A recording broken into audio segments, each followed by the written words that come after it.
Hi welcome to my YouTube channel Kalyani kitchen Kadapa రుచులు. ఈరోజు ఈ వీడియోలో తెలంగాణ సైడు ఫేమస్ అయిన బగారా రైస్ ఎలా తయారు చేసుకోవాలో ఈ వీడియోలో అయితే చూపించబోతున్నాను. మా వదిన కూడా తెలంగాణలోనే ఉంటుంది. మా వదిన సూపర్గా చేస్తుంది బగారా రైసు. సేమ్ అచ్చం ఆ సైడ్ ఎలా చేసుకుంటారో ఆ విధంగానే అయితే మా వదిన చేసి ఈ వీడియోలో చూపించబోతుంది. చాలా సింపుల్గా చేసేసింది, కానీ ఎంత టేస్ట్ ఉందో భలేగా చేసింది. మరి కావాల్సిన పదార్థాలు తయారు చేసే విధానము చూపించేస్తున్నాను. ఈ గ్లాస్తో 2 గ్లాసుల సన్నబియ్యం అయితే తీసుకునింది మా వదిన. ఒక గ్లాస్ అయితే కొలత చూపించింది, దాంతో 2 అయితే తీసుకునింది. శుభ్రంగా వాష్ చేసుకొని పక్కన పెట్టుకోండి. ఇలా 2 ఉల్లిపాయలని, ఒక 10 పచ్చిమిరపకాయ చిలుకల్ని పక్కన పెట్టుకోవాలి కట్ చేసుకొని. షాజీరా, చెక్క, లవంగాలు, స్టార్ పువ్వు, కొద్దిగా జీలకర్ర, ఇలాచీ 4, బిర్యానీ ఆకులు 4, మిరియాలు 1/2 టీ స్పూన్ అయితే తీసుకునింది. అలాగే వాష్ చేసి పెట్టుకున్న కొత్తిమీర, పుదీనా ఈ విధంగా కట్ చేసి పక్కన పెట్టుకోండి. మీకు నచ్చినంత సైజులో అయితే కట్ చేసి పెట్టుకోండి. 2 టేబుల్ స్పూన్స్ అల్లం వెల్లుల్లి పేస్టు, తర్వాత వచ్చేసి గీ మీకు సరిపడినంత. ఇది ఇంతే వేసుకోవాలని ఏం లేదు. కొంతమంది నెయ్యి తినని వాళ్ళు కూడా ఉంటారు కదా, స్కిప్ చేసి ఆయిల్తోనే చేసుకోవచ్చు. లేదంటే కొద్దిగా ఆయిల్, కొద్దిగా నెయ్యి కూడా వేసుకుంటే బాగుంటుంది. ఇలా కావాల్సిన పదార్థాలన్నీ పక్కన పెట్టేసుకోండి. స్టవ్ వెలిగించి మనము బగారా రైస్ ఏ పాత్రలో అయితే చేయాలనుకున్నామో ఆ పాత్ర ఒకేసారి పెట్టేసుకోండి. మా వదిన ఫస్ట్ నెయ్యి అయితే వేస్తుంది. 3 టేబుల్ స్పూన్స్ అయితే వేసింది. నెయ్యి వేయడం వల్ల బగారా రైస్ అయితే మంచి టేస్ట్, ఫ్లేవర్ అయితే వచ్చిందండి. తర్వాత కొద్దిగా ఆయిల్ అయితే వేస్తుంది. మీకు సరిపడా అయితే వేసుకోండి. కొంతమంది ఎక్కువ వేసుకుంటారు, కొంతమంది తక్కువ కూడా వేసుకుంటారు. మా వదిన రైస్కి సరిపడా అయితే వేసింది. ఈ విధంగా నెయ్యి, నూనె అంతా మిక్స్ అయ్యేలాగా చూసుకోవాలి. అందులో షాజీరా, చెక్క, మిరియాలు, అలాగే జీలకర్ర, మొత్తము బిర్యానీ ఆకు కూడా వేసేసి, ఇలాచీలు కూడా, స్టార్ పువ్వు, స్పైసెస్ మొత్తం వేసేయాలి. ఈ స్పైసెస్ వేసినప్పుడు స్టార్టింగ్లోనే ఓవర్ హీట్ ఆయిల్ ఉండకూడదండి, నార్మల్ హీట్ ఉంచుకొని వేసుకోవాలి. ఓవర్ హీట్ ఉన్నప్పుడు వేసిన వెంటనే అవి మాడిపోతాయి, అంతగా బాగుండవు. ఇలా నార్మల్ హీట్లో ఉన్నప్పుడు స్పైసెస్ అన్నీ వేసేసుకొని ఒకసారి బాగా మిక్స్ చేసుకోవాలి. స్పైసెస్ అన్నీ వేగిన తర్వాత కట్ చేసి పెట్టుకున్న పచ్చిమిరపకాయలు 10 వరకు తీసుకొని 2గా కట్ చేసింది చిలికిలిగా, అవి వేసి ఒకసారి బాగా మిక్స్ చేసుకోవాలి. మనము తీసుకున్న రైస్కి కారము సరిపడా అయితే పచ్చిమిరపకాయలు తీసుకోవాలి. మరి చప్పగా ఉన్నా బాగుండదు, కొద్దిగా స్పైసీగానే ఉంటేనే బాగుంటుంది. ఈ విధంగా వేసి ఒకసారి బాగా మిక్స్ చేసుకోవాలి. ఇవి వేగిపోతాయిలేండి తొందరగానే. తర్వాత కట్ చేసి పెట్టుకున్న ఉల్లిపాయ ముక్కలు వేసేయాలి.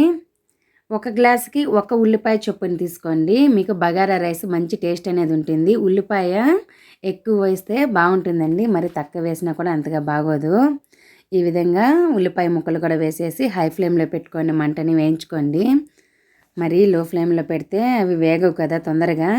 ఇలా ఒకసారి బాగా మిక్స్ చేసుకున్న తర్వాత ఇంకోసారి కూడా మిక్స్ చేసి చూపిస్తుంది. అప్పుడప్పుడు మిక్స్ చేస్తూ ఉంటేనే, లేదంటే అక్కడక్కడ ఉల్లిపాయ ముక్కలు వేగి ఇంకో పక్క వేగకుండా ఉంటాయి. ఈ విధంగా అయితే మూత పెట్టుకొని మగ్గించుకోండి. ఒక 2-3 మినిట్స్ అయితే పడుతుంది మనకి.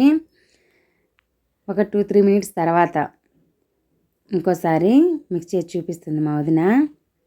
ఈ విధంగా ఒకసారి మిక్స్ చేసుకోవాలి. మనకి బ్రౌన్ కలర్లో రావాల్సిన అవసరం లేదండి, బిర్యానీకి వచ్చినట్టు. ఇలా ఉల్లిపాయ ముక్కలు సాఫ్ట్గా ఉంటే సరిపోతుంది. కొద్దిగా ఉప్పు వేసి ఇంకొద్దిసేపు వేయించుకోవాలి. మనము ఉప్పు వేయడం వల్ల చాలా తొందరగా మగ్గిపోతాయండి. మళ్ళీ మా వదిన మూత పెట్టి మగ్గిస్తుంది ఉల్లిపాయ ముక్కల్ని. తర్వాత ఒక 1/2 మినిట్ తర్వాత తీసి ఇంకోసారి మిక్స్ చేసుకుంటూ ఉంది. ఈ విధంగా హై ఫ్లేమ్లో ఉల్లిపాయ ముక్కల్ని మగ్గించుకోవాలి.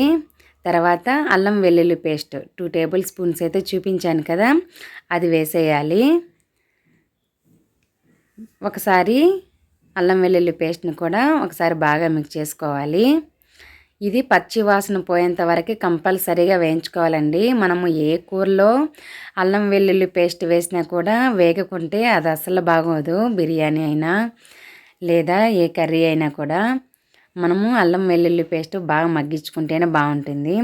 ఇలా మూత పెట్టేసి ఒక 2-3 నిమిషాల పాటు అల్లం వెల్లుల్లి పేస్ట్ మగ్గించుకోవాలి.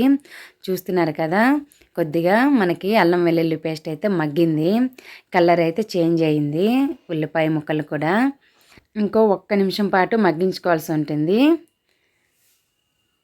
మనకి ఈ విధంగా మగ్గితే సరిపోతుంది, మరీ ఎక్కువ బ్రౌన్ కలర్లో అయితే లేవు కదా. ఈ విధంగా మగ్గిన తర్వాత 1 గ్లాస్ రైస్కి 2 గ్లాసుల వాటర్ అయితే వేసుకోవాలి. మీరు ఈ ప్లేస్లో బగారా రైస్కి బాస్మతి రైస్ కానీ తీసుకున్నట్లయితే 1 గ్లాసుకి 1.25 అయినా వేసుకోవచ్చు, లేదా 1.5 అయినా వేసుకోవచ్చు. రైస్ని బట్టి ఉంటుంది, కొత్తవి అయితే తక్కువ పడతాయి, పాత బియ్యం అయితే ఎక్కువగా నీళ్ళు తీసుకుంటుంది. ఈ విధంగా 4 గ్లాసుల నీళ్ళు వేసేసి మూత పెట్టేసేయాలి. మనము ఉప్పు అయితే సరిపడా అయితే అప్పుడే వేసేసాము. ఎసురు ఈ విధంగా పొంగు వస్తూ ఉన్నప్పుడు పుదీనా కొత్తిమీర కూడా వేసేసి మూత పెట్టేసేయాలి. ఈ విధంగా ఉడుకుతూ ఉంటుంది మనకి ఎసురు అనేది. ఇప్పుడు ఒకసారి బాగా మిక్స్ చేసుకోవాలి. తర్వాత నానపెట్టుకున్నాం కదా మనం రైస్ని, వాటిల్ని ఈ విధంగా అయితే వేసేయాలి. ఎసురు మరుగుతూ ఉన్నప్పుడు మనము ఏ రైస్ అయినా ముందు 1/2 అవర్ అయినా కంపల్సరీగా నానపెట్టుకోవాలండి. అలా పెట్టుకోవడం వల్ల రైస్ అనేది చాలా స్మూత్గా ఉంటుంది, పొడి పొడిలాడుతూ చాలా బాగా వస్తుంది. రైస్ అనేది టేస్ట్ కూడా బాగుంటుంది. ఈ విధంగా రైస్ మొత్తం వేసేసి ఇంకోసారి బాగా మిక్స్ చేసేయండి. బగారా రైస్కి బాస్మతి రైసే కాకుండా ఇలా సన్న బియ్యం కూడా ఒకసారి ట్రై చేయండి, బాగుంటాయి. బాస్మతి రైస్ కన్నా ఇలా మసూరా ఉంటుంది కదా, సోనా మసూరా, అదైతే ఒకసారి ట్రై చేయండి, అలా కూడా బాగుంటుంది. అవి వేసి మా వదిన అయితే చేసి చూపిస్తుంది. ఇలా మూత పెట్టేసి ఒకసారి ఇలా మిక్స్ చేసుకోవాలి. ఫ్లేమ్ అనేది హై ఫ్లేమ్లోనే ఉంచండి. ఇలా మూత పెట్టుకుంటూ 2-3 నిమిషాలకు ఒకసారి బాగా కదుపుకుంటూ ఉండాలి. అలా కదుపుకోవడం వల్ల మీకు ఉప్పు కారం రైస్కి పట్టి బాగుంటుందండి తినేటప్పుడు టేస్టీగా. మనము మిక్స్ చేసుకోకంటే అక్కడక్కడ కారం ఉప్పు అనేది పట్టదు, రైస్కి సపరేట్గా ఉన్నట్టు ఉంటుంది రైసు.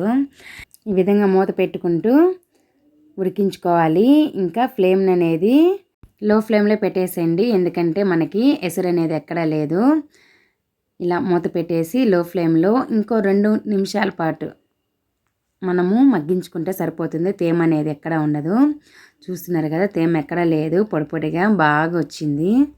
అంతే, బగారా రైసు రెడీ అయిపోయిందండి. మా వదిన చాలా ఈజీగా తెలంగాణలో ఎలా చేసుకుంటారో చూపించేసింది కదా. ప్లేటింగ్ కూడా మా వదిన ఇలా డెకరేషన్ చేసింది. పక్కన రైతా ప్లేస్ లేదు, ఎలాగోలా ఇరికించేసాము. పక్కన రైతా పెట్టాలా వద్దని ఆలోచించి పెట్టేశాము. ఫస్ట్ బగారా రైస్ మాత్రం చూపిద్దాం అనుకున్నాము. సరేలే రైతా పెట్టేద్దాము, రెడీ అయింది కదా. ఆ రోజు నాన్ వెజ్ అయితే ఇంకా రెడీ కాలేదు, హడావిడిగా ఉంది. పక్కన రైతా అయితే పెట్టేశాము. ఎలా ఉంది, బాగుంది కదా. ఆ రోజు టేస్ట్ కూడా చాలా బాగుంది. మరి తప్పకుండా ఒకసారి ట్రై చేయండి. బాయ్.